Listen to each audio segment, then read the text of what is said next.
Okay, class, welcome back to Problem of the Day cheat sheet, week 4, page 5. Learning target is I can find the roots of a quadratic function with my calculator and then work backwards to show work algebraically.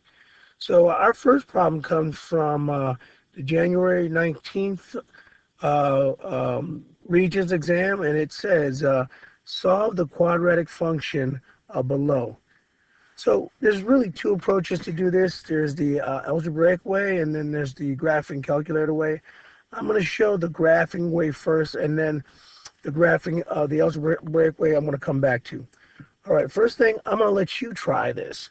I'm going to give you a couple seconds, pause my video, see if you can put it in your calculator and see what comes back. Okay, class, welcome back. So if you were successful putting this in your calculator, you were able to generate the following graph, where our information on the left, the 4x squared minus 5, goes in the left side of the y1, and what's on the right side of the equation goes into y2, such that it looks like this in our y editor. Here's the goal here. We go back to our graph. We want to know the exact value of x. Now we notice that there's two x values. There's a negative x value and there's a positive x value. But when we're working with quadratics, we got to remember that that value on both sides of the zero are going to be mirror images. We call them cousin points. So if x was 5, its cousin point would be negative 5. If x was 10, its cousin point would be negative 10. So let's determine what one of the x's is. The process is we go to second trace. We go to second trace 5. Okay. We're going to scroll over to where one of the intersections are. Okay. Then we're going to hit return, enter. 1, 2, 3. Okay, so what we see here is we have the x value, okay, equal to negative 4.47213555. Now we know that there's two values. This could be negative or positive, but the key here is it wants us to have an exact value. So what I do is I know that this value is stored under x. So if I go back to my calculator and I put x in, the following value comes back. So what I want to do is I want to get this this value for x as exact as possible. So in this case, what I'm going to do is I'm going to square my x. And lo and behold, when I do that, I get a 20. So the correct answer, and the answer that I would use is, I would say that the square root of 20 is going to give me both my positive and negative numbers. And, you know, using the calculator, I was able to get there in probably 10 keystrokes or less. Now, those that want to do this algebraically, you can with no calculator. Follow my lead.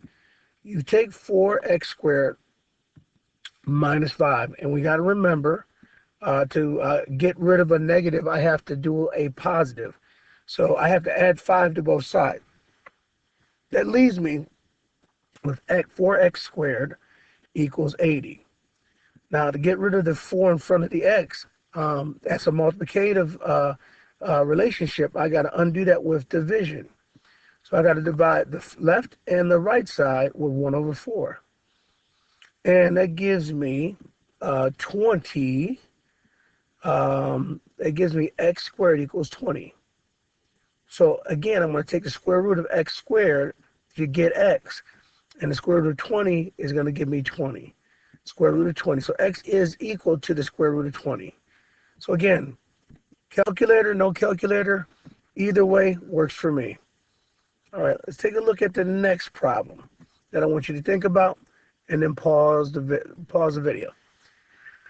This comes from January 19th, question 30. Determine algebraically the following zeros. 3x cubed plus 21x squared plus 36. All right, pause the video. I'll see you when you come back with the answer. Okay, class, welcome back. So at this point, you should have the following in your calculator. Under y1, you should have a 3x to the third power. And under y2, go ahead and put 0. Just put 0. Okay? Because our rule is when you see two things, when you see an equation, and you really don't know what to do with your first step, okay, put whatever on the left side under y1, what's on the right side under y2. In this case, I kind of inverted it.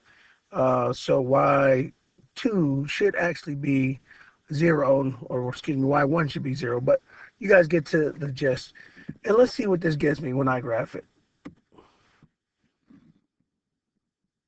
Okay, so I see clearly that it crosses the x-axis twice on the negative side, and then again at 0. So what I'm left with, if I examine my table, is I find my zeros are -4, -3, and also 0. So if I remember, algebraic basically means I need to be able to go from this step to another step. So I want to use my factorization, right? So I'm going to say x plus something, parentheses, times x plus something, parentheses, times x plus something, parentheses, should get me back to this original equation. So what I need to remember is the opposite of -4 is, yep, +4. Opposite of 3 is, or -3 is +3. Opposite of 0 is 0. And really the biggest thing that we want to remember is the way we get these zeros is that our parentheses have to become 0. Because when x is something, y is 0. Okay? All right. Next question we're going to think about, and we're going to come on back after you have a chance to try, is, again, we want to determine the zeros of the function here. All right? Take a couple minutes, pause the video, then come on back. Okay, class, welcome back. So if you were able to put this equation into your calculator, you probably got something that looks very similar to this. Where I have my parabola, it starts negative, and then it starts to go be past the y-intercept, and my two roots look to be a positive root. So we can always check by simply going to our table, and we see, aha, both y1 and y2 are negative here. y1 and y2 are negative here. So that means that 1 is a root and 3 is a root. So my answer should be 1 and 3, but oops, I got to take the opposite. So instead of 1, I got -1. Instead of 3, I got -3. All right, put them in my factorization, x minus 1 times parentheses x minus 3, and boom, there we go. We got it. Okay. All right, so that concludes, oh, not at all, I got one more. Okay, we're going to think about question 7 from the January 19th exam, Regents exam, and then you're going to come on back once you have some thinking on your paper. All right, class, welcome back. So if I put that into y1 and this into y2, or vice versa, you guys see that. We see that we're going to cross on our negative side, and our positive side is also going to cross. So I know I have two roots, and what are the roots? Well, I know that when I have -1, 0 and 0, so that's got to be a root. When I have 9, 0, and 0, that's got to be a root. And to put them in the factorization form, I have to put it as x. What's the opposite of -1? Well, +1. So x plus +1 times, parentheses. Opposite of 9 is x minus 9, parentheses. All right. And that is a wrap. All right, this is hopeful. I hope this was hopeful. Welcome back to our next page.